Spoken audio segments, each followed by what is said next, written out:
page which does not have a single lava lamp on it. So it really annoys the customer, it really annoys the visitor, and they leave, right? They have a really negative experience, and the next time they see your ad, they may not even click on it again. So what you want to do is to start to reduce these bounce rates, right? So for an example here, again, Google Store, looking at their keyword traffic, they were buying keywords for Google Kids and Google for Kids, but they were seeing immense, I guess, a significantly worse bounce rate than what they were experiencing with the rest of their keywords. So this was really interesting. First off, what they did was they just paused these keywords while they went and investigated, because they were spending a lot of money on these. And it turned out we just weren't selling enough kids wear, or these keywords were pointing to pages that weren't selling kids wear. So it was something they could take immediate action on, go fix it, and start improving the return on investment on these particular keywords. What about display traffic? So again, we released a new set of reports back in about April, and these now give you great visibility into your placement campaigns, or your placements. So Anand spoke about our display network, content targeting, etc. So as you run your ads on these various different sites, we can give you a breakdown of the different sites your ads appeared on, and more importantly, give you some idea about engagement, right? So now the thing about running campaigns on display and content is sometimes it's not about performance driven. Not everybody is going to click through and buy straight away, but they're becoming aware of your brand. They come in and they explore. So we can start to look at metrics such as, hey, what was the time on site spent? How many pages did they view per visit, and so on.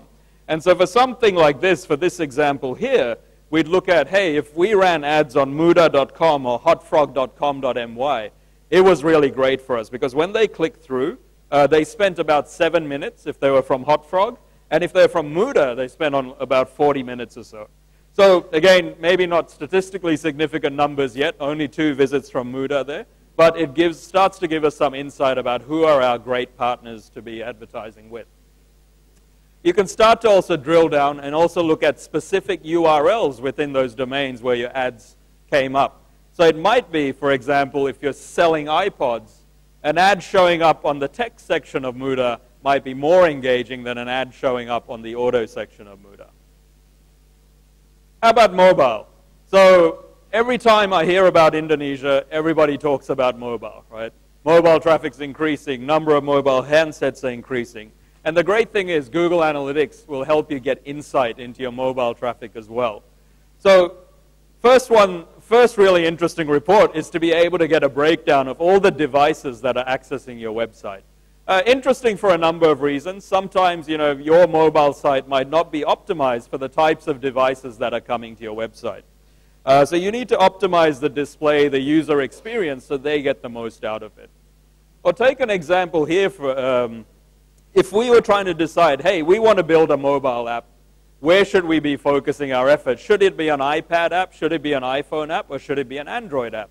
Again, these sort of metrics can give you those insights. I can tell that, hey, a significant portion of my traffic is from Android devices, so then I should be buying or using or developing an Android app. Similarly, we can even break it down into the network providers that are being used to come to your website. So this is an interesting metric, an interesting piece of data to have as well, because more and more what I'm seeing is some advertisers starting to partner up with specific networks, or starting to offer data-free usage for our site if you come from this particular network.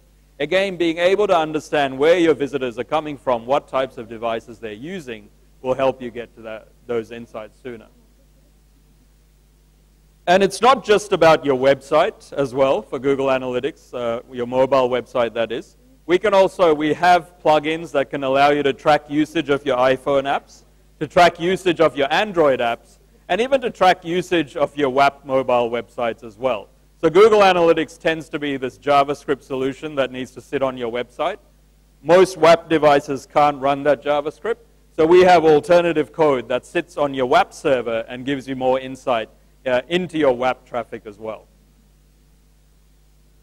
So I just want to leave you with basically the thought is just start measuring, right? So if you're not using analytics already, or if you're not using web analytics within your organization, start using it. Start with a tool like Google Analytics if you want. Like I said, it's free, it's easy to use. You just log in, set up an account. Nice thing is you don't even have to be technical. Once you set up the account, we will give you an email template you can send out to your webmaster and let them figure out how to do it. Once they've done it, all you have to do is start logging in and start playing with these features. And we're also trying to build up stories about how measurement is used in the region. So we've just started a blog which is only about a month old, and it's really to start highlighting how measurement is being used smartly in Asia Pacific. So I encourage you at some point to go and just at least subscribe to the latest posts, because what we're finding is that there's a common misconception that measurement has no place in Asia Pacific, or the market isn't mature enough to understand it. And I think that is a real fallacy, and I think we need to shift away from that and start taking action on this data that we have. I'll leave you with one final thought. If you can't measure it, you can't improve it. Thank you very much. Thank you, Mr. Winnie and Mr. Anand, and also Mr. Sanchit. Could you please stand up to the stage once again, because we want to give Q&A sessions for the participants. Kami berikan kesempatan untuk bertanya kepada tiga speaker kami pada hari ini dengan tema. Silahkan, apa ada yang bertanya?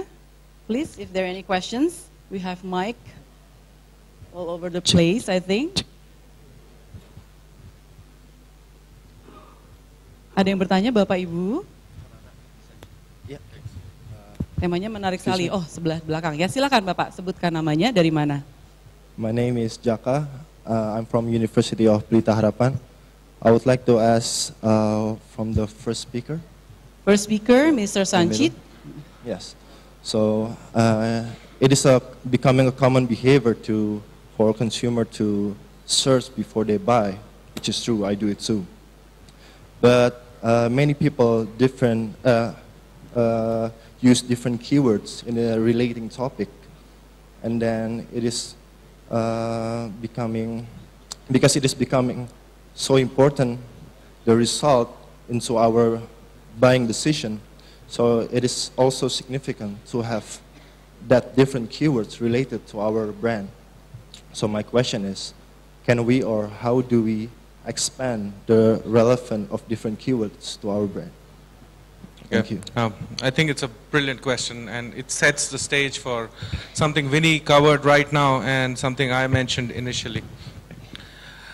Consumers are not one-dimensional and don't look at your brand the way you look at your brand and company. Exactly what you said. Consumers search in different ways. Consumers express themselves in different ways. And two tools which come immediately to my mind, which are really helpful. One is Google has its own tool, which you can look at and figure out if you belong to a certain category or a service that you offer. You can key in anchor keywords or keywords which you believe are most important to you, and it will throw out a list of keywords which are related to your query. So that's one tool. Second most important thing you need to look at is data from analytics, which Vinny suggested. Analytics will help you pin down exactly how consumers land on your website. What keywords do they use? How do they find